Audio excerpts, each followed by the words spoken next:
Olá, pessoal! Professora Priscila Maluza, tudo bem, meus amores? Como vocês estão? Puxa vida, eu estou tão feliz que nós estamos aqui neste treinamento. Eu realmente estou muito feliz com o resultado deste treinamento. O nosso intuito é realmente colaborar com vocês, trazendo informações. E eu estou muito feliz porque estamos com dois grupos muito legais, dois grupos já bem lotados.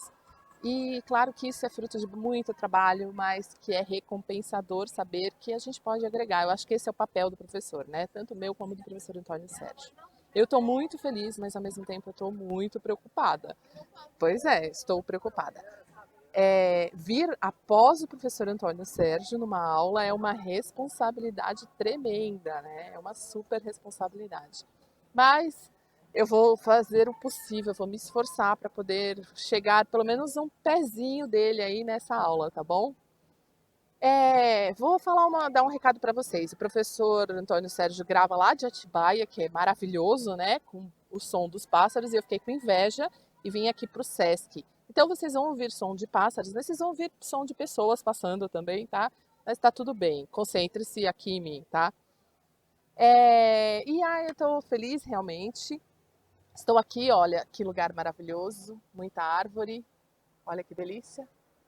Aqui em São Paulo, né? Estou no Sesc Ipiranga, aqui em São Paulo.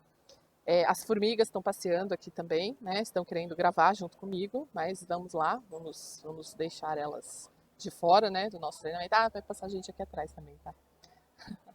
Bom, hoje nós vamos falar um pouquinho sobre retenção na fonte.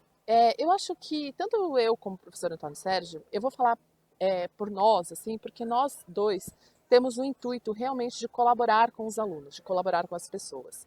Ele, por estar tanto tempo, tantos anos já nessa jornada como professor, e eu, por estar nessa jornada como professor há alguns anos, mas também por por ter estado, né, durante quase 2 décadas dentro do escritório de contabilidade.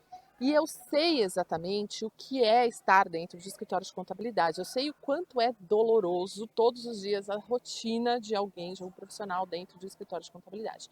Mas não só do escritório de contabilidade, profissional de qualquer empresa. Nossa área é uma área muito complexa, é uma área que demanda muito esforço e ela requer muita exigência da nossa parte. Então, eu entendo perfeitamente o que você passa, o que você sente. Parece que a sensação é que a gente está correndo todos os dias na esteira, se cansando alucinadamente, potência máxima, sendo que a gente não consegue alcançar um objetivo. Tantas vezes a gente não consegue se atualizar, não consegue ter segurança. E tantas vezes a gente acaba ficando sem dormir à noite, né? A gente acaba perdendo o sono à noite por conta de tanta preocupação que nós temos. Então, diante disso, eu tenho muita empatia por vocês e acho que me afinei muito ao professor Antônio Sérgio por conta dessa empatia também, de tornar a vida de vocês com uma qualidade um pouco melhor, né? Porque realmente eu sei o quanto é difícil, o quanto é estressante. Mas vamos ao que nos interessa, eu vou compartilhar a tela aqui com vocês, tá? Vamos ao que nos interessa. Bom, hoje falaremos de retenção na fonte dos tributos, né? E eu quero explicar um pouquinho para vocês o que é retenção na fonte. Sabemos que alguns dos profissionais que já estão nesses dois grupos, né? Alguns dos profissionais que já estão nesses grupos já atuam na área, já fazem retenção na fonte, né? Já analisam o documento fiscal para identificar se tem ou não retenção na fonte. Mas, e alguns profissionais não conhecem ainda a retenção na fonte, ou seja, já é que nem, como diz o músico, né? Nunca vi nem comi, eu só ouço falar, né? Mas tem alguns profissionais que sabem que existe, mas não conhecem exatamente o que é, como funciona. Então, se você já sabe o que é, ou se você ainda não sabe o que é, de qualquer forma, aproveite para receber essa informação de braços abertos. Porque, às vezes, por mais que a gente tenha conhecimento sobre um determinado assunto, é sempre bom a gente rever alguns conceitos, né? Até para a gente, muitas vezes a gente vai fazendo muito no automático no dia a dia, então é sempre bom a gente rever alguns conceitos. Bom, retenção na fonte dos tributos. Ah, antes da retenção, olha que delícia o professor Antônio Salles fala que eu faço essas graças, né? Mas olha como ficou legal essa nossa foto aí. Ficou muito engraçadinho, né? Ah, só uma graça, né? Só uma gracinha. Mas vamos à nossa aula, né? Retenção na fonte. Quando nós temos uma relação comercial onde há um vendedor e um comprador, tá? Uma operação comercial, uma relação comercial, onde há um vendedor e um comprador. Esse vendedor e esse comprador pode ser de um produto, como pode ser de um serviço. Aqui a gente vai focar no serviço, tá? Na prestação de serviço, mas também pode acontecer numa relação onde há comercialização de produtos.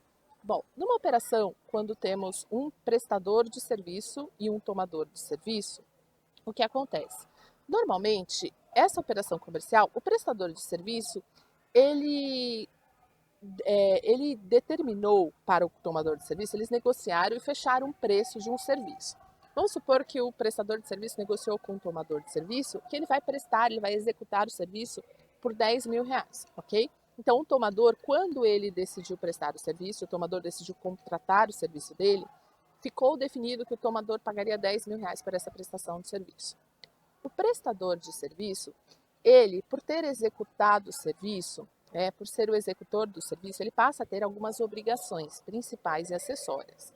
Estas obrigações principais e acessórias, elas são obrigações decorrentes dessa execução de serviço. Obrigação acessória, por exemplo, a emissão de uma nota fiscal, a emissão de um documento fiscal, essa é uma obrigação acessória, tá? Diante dessa obrigação acessória, o tomador passa a ter a responsabilidade de pagar pela prestação e o prestador de, ao emitir essa nota fiscal, esse documento fiscal e executar esse serviço, ele passa a ter que cumprir com algumas obrigações principais, ou seja, ele passa a ser contribuinte de alguns tributos. Ele vai recolher tributos como PIS, COFINS, ISS, os tributos incidentes sobre a sua operação de acordo com o seu regime tributário, ok? Simples nacional, dependendo do tipo de regime tributário do prestador. Então, ele passa a ser responsável pelos tributos, ele passa a ser o contribuinte tributário.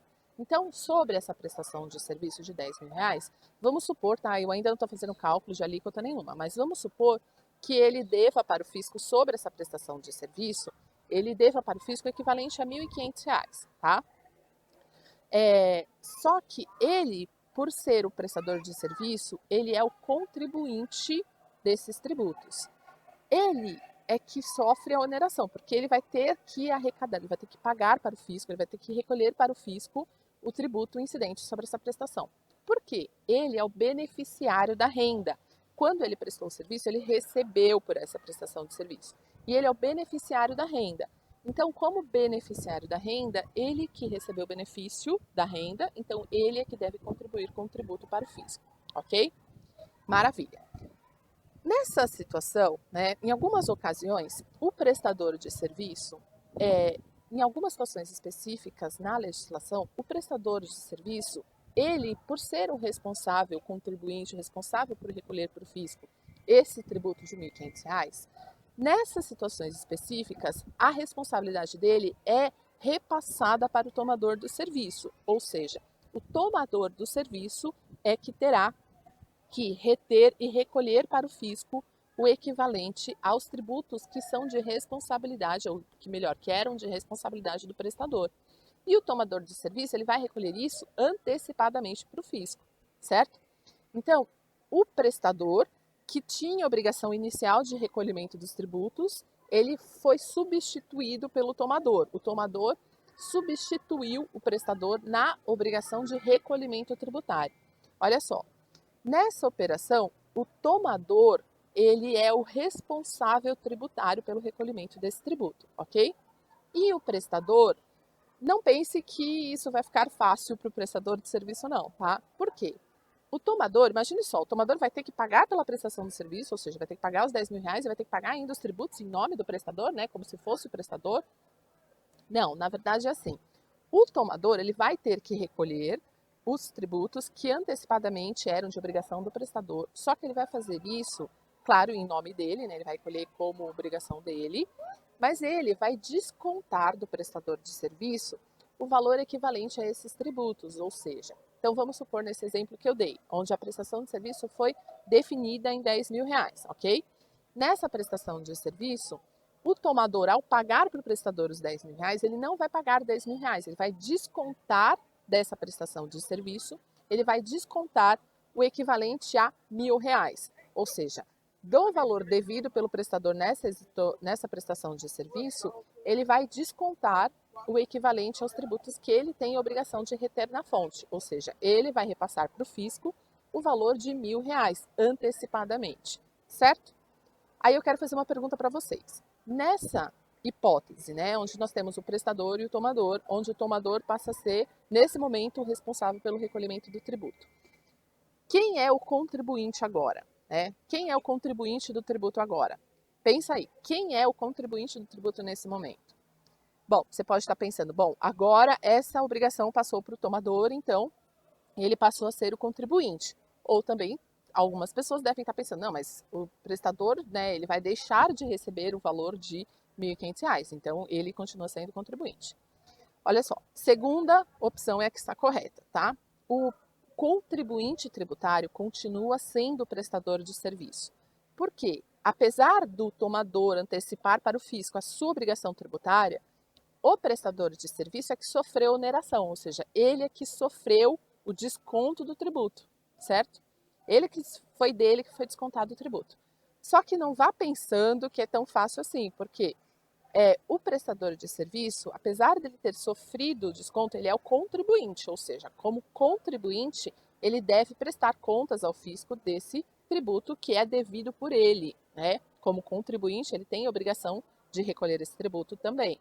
Mas, no momento que ele for apurar os seus tributos sobre essa prestação de serviço, ou seja, que ele for apurar o equivalente lá, R$ 1.500, para recolher para o fisco, ele vai informar ao fisco que dos R$ 1.500, ele só deve recolher 500, porque 1.000 já foi antecipado pelo tomador. Então, nesta relação, o prestador e o tomador de serviço são responsáveis solidários pelo recolhimento do tributo. O prestador, porque continua sendo contribuinte, e o tomador, porque passou a ser o responsável tributário pela antecipação para o fisco desse tributo. E claro que para o fisco isso é uma maravilha, né? Porque ele consegue fiscalizar uma empresa como o tomador, ao invés de fiscalizar várias empresas prestadoras de serviço. E, de alguma forma, né, para ele, cada vez mais ele vem ampliando, né, o fisco vem ampliando o leque de retenção na fonte, tanto de tributos federais como tributos estaduais. Até porque, né, quando falamos de tributos estaduais, tributos municipais, por exemplo, o ISS, né, quando nós falamos de tributos estaduais, por exemplo, o ICMS, ele é um tributo que ele também se enquadra nessa condição, né? Normalmente eu brinco quando eu chego nos cursos de retenção na fonte, eu falo assim, hoje nós vamos falar sobre substituição tributária. E aí o pessoal fala assim, não, professora, tá doida, que é curso de retenção. Aí eu explico, né? Olha só, quando a indústria ela passa a ser responsável pelo recolhimento do ICMS até o final da cadeia, ela passou a ser a substituta dos outros contribuintes. Ou seja, ela vai recolher o tributo como substituta. Os outros contribuintes foram substituídos nessa obrigação tributária pela indústria, certo? Ou pela indústria, ou pela importadora, enfim, ou pela equiparada indústria. Então, a retenção na fonte, mesmo sendo dos tributos sobre tem um monte de criança gritando aqui, mas fique em paz com isso, tá? Tá bem animada ali as crianças. Mas a indústria, aliás, essa situação, ela é muito parecida com a retenção na fonte. Então, a retenção na fonte também é uma hipótese de substituição tributária, tá bom? Então, quando nós falamos de substituição tributária, significa que um passou a ser o responsável tributário pelo tributo que era de outros, tá? De outras pessoas, de outros contribuintes. Mas, é claro que o fisco vem ampliando cada vez mais o rol, né, de tributos que estão nessa situação, porque para ele é muito interessante, ele consegue fiscalizar as empresas com muito mais eficiência. E tem um outro detalhe também, né? Para ele, além dele receber antecipadamente esse tributo, que é uma maravilha, né, porque ele garante pelo tomador do serviço que o tributo que seria recolhido em outro momento pelo prestador já foi recolhido pelo tomador, né? E além do mais, ele atribui a responsabilidade de fiscalização que é dele para os próprios contribuintes e responsáveis tributários. Ou seja, o prestador de serviço vai fiscalizar o tomador para que o tomador retenha na fonte, de fato, os tributos, ou seja, do valor que foi descontado do prestador, que o tomador tenha repassado isso para o fisco. E, em contrapartida, o tomador de serviço vai fiscalizar o prestador para que ele emita a nota corretamente, que ele destaque as retenções na fonte. Então, o fisco atribuiu nessa situação responsabilidade solidária e responsabilidade solidária sobre o cumprimento dessas obrigações, onde ambos são obrigados a se fiscalizar, porque se um não cumprir, o outro vai ter que cumprir, né? E o fisco vai fiscalizar os dois, tá bom? Então, essa é a situação de responsabilidade tributária aí nessa situação de retenção na fonte. Bom, espero ter contribuído de alguma forma, né? As crianças vieram mais para perto, conversar aqui, né? Delicadamente uma com a outra. Mas nós estamos aqui no parque, né? Natural que as crianças estejam aproveitando esse momento. Quem dera eu ter tido um parque assim perto de casa quando eu era criança. Mas enfim, a gente aproveita agora, né? Posso trabalhar aqui neste parque maravilhoso, nesse Sesc, né? Maravilhoso. Bom, espero ter contribuído com vocês de alguma forma, tá? Com essa aula introdutória a respeito de retenção na fonte. Vocês estão vendo aí os nossos dados, né? Onde nos encontrar, se vocês precisarem de outras informações. Deixem as dúvidas de vocês, tá? A gente vai tentar, à medida do possível, esclarecer as dúvidas, mas vão trocando ideias aí entre vocês no grupo também, que eu acho que o network que nós fazemos, ele já ajuda muito, né? A troca de informações. Eu acho que a proposta da gente fazer isso para o grupo do WhatsApp é justamente para que a ajuda seja mútua, tá bom? E eu estou realmente muito feliz com esse projeto. Eu acho que é a forma nossa como professor, né? Todo professor tem um valor muito grande de contribuição. Então, é a nossa forma de contribuir com vocês, porque nós nos familiarizamos com as dificuldades que vocês sentem e, de alguma forma, tornar a vida de vocês um pouco mais leve, né? De repente, com um pouco mais de segurança. Por quê? Quando falamos de retenção na fonte e REINF, né? A retenção na fonte é o que vai alimentar a REINF. E nós sabemos que uma obrigação acessória, como um SPED, ele tem multas muito pesadas. E tantas vezes nós não nos sentimos seguros de preencher uma obrigação acessória, né? Tantas vezes nós sabemos da responsabilidade que é cumprir uma obrigação acessória e nós não nos sentimos tão seguros nisso. Então a ideia é fazer com que você reconheça algumas obrigações essenciais ou desenvolva algumas competências essenciais para poder começar a desenvolver uma REINF. É claro que a gente tem que estudar sempre muito e fazer outros treinamentos, outras hipóteses, a gente tem várias opções de treinamento, né? A gente tem sempre que se aprimorar com relação a essas obrigações acessórias, mas também ter base suficiente da legislação tributária para nos sentirmos mais seguros para cumprir uma obrigação acessória, para que, de alguma forma, a gente não fique tão nas mãos do fisco assim, sabendo que a qualquer momento pode estourar uma bomba relógio de que nós não cumprimos adequadamente uma obrigação. Tudo bem? Então, esta é a nossa primeira aula. Espero, de alguma forma, ter contribuído com vocês, mesmo com toda essa diversidade de sons e de imagens que nós temos por aqui. É muito bom, muito gratificante estar aqui com vocês e até a próxima aula. Deixe os comentários se vocês o que vocês estão achando das aulas, tá? Deixe os comentários, porque para a gente é muito importante que esses comentários, que vocês deixem esses comentários, para que a gente vá nos incentivando a mais, né? Cada vez mais prestar informações para vocês, tá bom? Um super beijo, fiquem todos com Deus e até a próxima aula. Terça-feira é o Sérgio, na quinta sou eu. E de novo, logo após o professor Antônio Sérgio, tá bom? Um grande beijo para vocês e nos vemos na quinta-feira e vamos trocando ideias aí no grupo, ok? Aliás, nos grupos.